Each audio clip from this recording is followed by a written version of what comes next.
nasa Norway, nasa Sweden, nasa Spain, kami po nasa Kingdom of Saudi Arabia, nasa Oman po kami, nasa Shanghai, nasa Africa. Para bagang name your country ang naging nangyari dito. Isa lang ang request, Father, ipagpatuloy po ninyo, mabibless po kami. And many of them, really, ang ikinatuwa ko, Father, wag po, yung 88 years old ko pong nanay at 81 years old po niyang kapatid, yan lamang po ang kanilang inaasahan na misa. And so today, kami po'y talagang for 1 month, I had to struggle. I had to talk to people. I had to ask possibilities. Pag nawala tayo sa ABS-CBN, saan tayo kaya pwede? So nagtanong-tanong po tayo, para bagang, ito, parang may pintuan sa dulo, nakasara. Pagbalik natin, ito, hindi naman pwede na. So we asked, sabi namin, ano bang gagawin natin?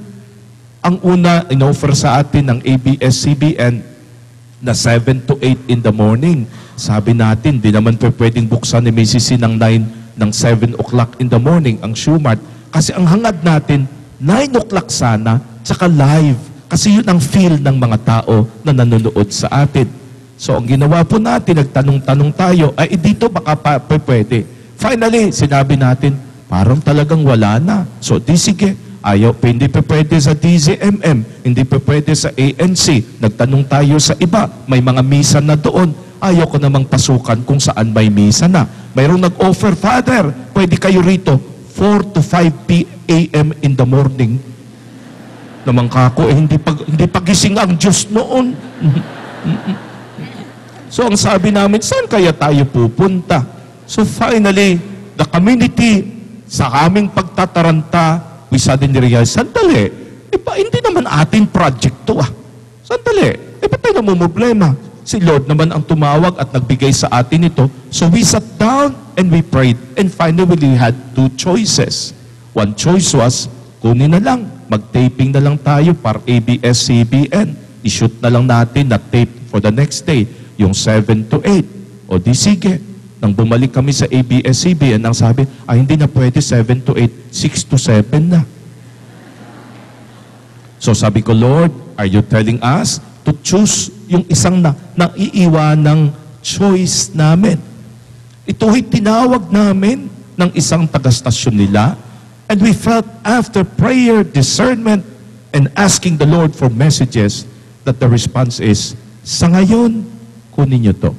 Hindi pa natin alam kung anong plano niya, may mga limitations sapagkat medyo maliit na network po lamang, pero yung ating dalawang hinihingi ay ipagpapatuloy nila. 9 o'clock in the morning and live na mapapanood sa stasyon nila. It's not a very known station, but we feel the Lord is going to partner us with this station for something big in the future. Ang pangalan po ng stasyon is Global News Network. May limitasyon ka agad. Kung wala ho kayong Destiny Cable, hindi nyo kami mapapanood. Kaya magte-Destiny Cable na kayo. Dapat pala may porsyento ako rito sa Destiny Cable. Sa Channel 8 po raw sila.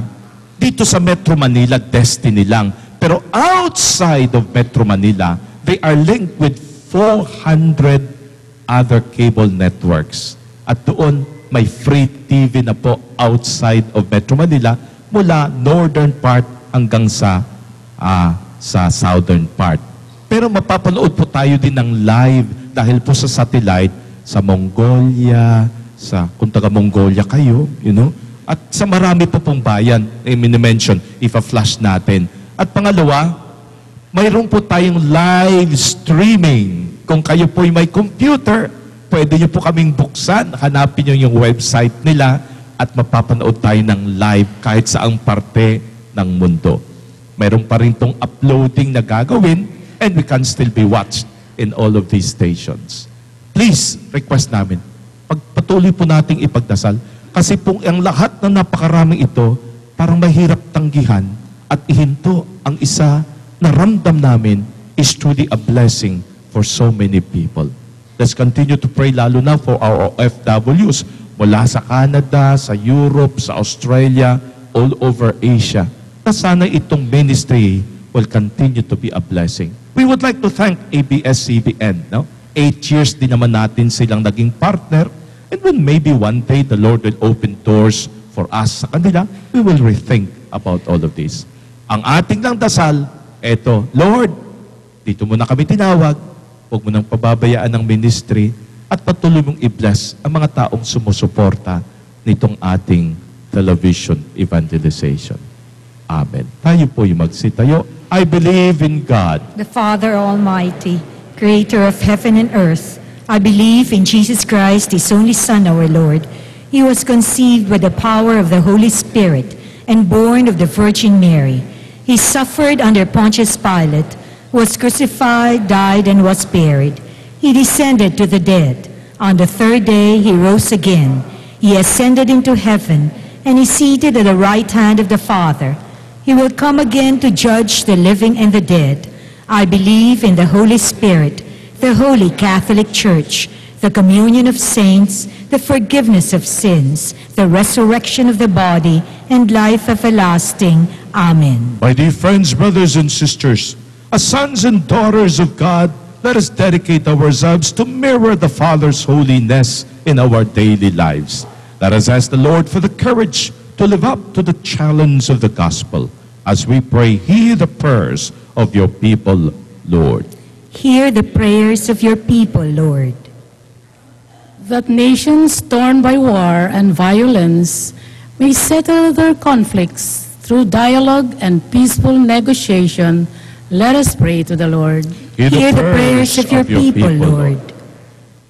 That warring factions among our people may realize that violence begets more violence, while reconciliation ushers in peace and hope, let us pray to the Lord. Hear the prayers of your people, Lord. That the violent and the oppressors may open their eyes to see that the love of God is an invitation for them to reform their lives, let us pray to the Lord. Hear the prayers of your people, Lord. That those who work for the cause of peace may be given strength and perseverance in their difficult mission, let us pray to the Lord. Hear the prayers of your people, Lord. That Christians may realize that love is a potent force for the transformation of the heart and of society, let us pray to the Lord. Hear the prayers of your people, Lord.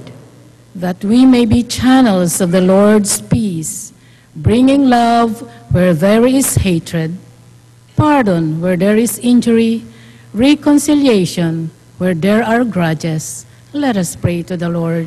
Hear the prayers of your people, Lord. We pray today for the repose of the souls of Mercedes Calamaan, of Salvacion Gutierrez, of Teodoro Dones Xiao. We pray too for the birthday intentions of Lydia Calamaan Balauro. We pray for the intentions of Felix Garcia and the family of McKinney Foods Incorporation. We pray too for the thanksgiving of the boy Alamaris who passed the board exam for nursing. Let us pray to the Lord. Hear the prayers of your people, We Lord. pray for our new partner in this evangelization, GNN, Global News Network, that God may truly make use of us in this great way of preaching the gospel to His people all over the world. Let us pray to the Lord. Hear the prayers of your people, Lord. Oh Jesus, you said that we should be holy as our Heavenly Father is holy. Teach us always to do the Father's will, that we may offer Him a fitting sacrifice now and forever. Amen.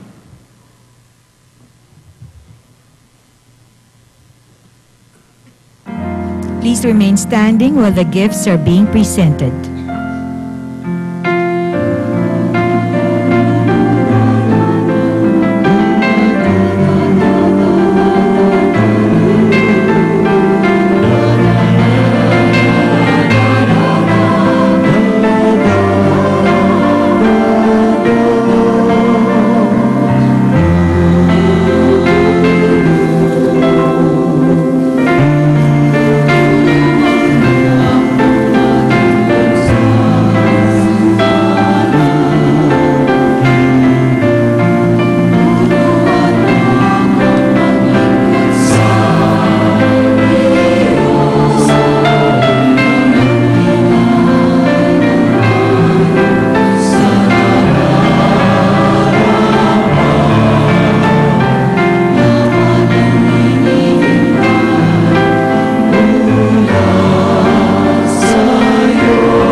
Redeem me, friends, that Please your all stand. sacrifice and mine be made acceptable to God, the Almighty Father. May the Lord accept the sacrifice at your hands for the praise and glory of his name, for our good and the good of all his church. Lord, as we make this offering, may our worship in spirit and truth bring us salvation.